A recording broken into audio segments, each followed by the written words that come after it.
సర్వేలో 8 గ్రామాలలో జరిగిన తప్పుల గురించి మాట్లాడారు. ఎమ్మెల్యే పూసపాటి అదితి విజయలక్ష్మి గజపతి రాజుకు సమస్యలను తెలియచెప్పి శాసనసభలో భూ సర్వేలో ఏర్పడిన తప్పుదాలను సరిదిద్దాలని ప్రభుత్వాన్ని కోరారు. ఇక రాష్ట్ర ప్రభుత్వం తహసీల్దార్ ద్వారా సవరణ చర్యలు తీసుకోవడం ద్వారా రైతులకు మేలు జరుగుతుందని అధికారులు తెలిపారు.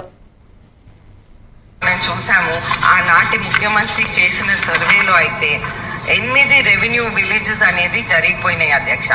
జొన్నవలస, రాకోడు, ద్వారపుడి, పినవేమి. నమస్కారం అండి. గత కొన్నేళ్ళగా మన ఆంధ్ర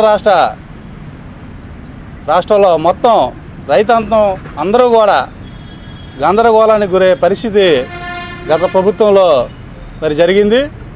దానికి గల ముఖ్య కారణం ఏంటంటే గత ప్రభుత్వంలో రీసర్వే అని చెప్పేసి మరి పెట్టి రైతుల తాలూకా భూమిని అంతా కూడా తారుమారు చేసి రికార్డులన్నీ కూడా సరి చేస్తామని చెప్పి సరి చేయకపోవడం కాకుండా పెద్దల దృష్టిలో పెద్దం దానికి పైనుంచి కూడా ఏదైతే ఆ 8 గ్రామాలు ఉన్నాయో ఆ 8 గ్రామాల్లో ఏదైతే రైతాంగం ఉందో అందరూ కూడా మళ్ళీ ఎక్కడైతే వాళ్ళకి తప్పులు ఉన్నాయో అవన్నీ కూడా అర్జీ పెట్టుకున్నట్టయితే అమ్మారావు గారికి అవన్నీ కూడా అంచెలంచెలుగా అన్ని సమస్యలు కూడా పరిష్కరించడానికి యంత్రాంగం కూడా సిద్ధంగా ఉందని తెలియజేయడం కోసం మీ ప్రజాప్రతినిధులకి అందరికి కూడా తెలియజేస్తూ ముఖ్యంగా మీ పేపర్ ద్వారా ప్రజలందరికీ తెలియాలని చెప్పేసి ఈరోజు ఈ యొక్క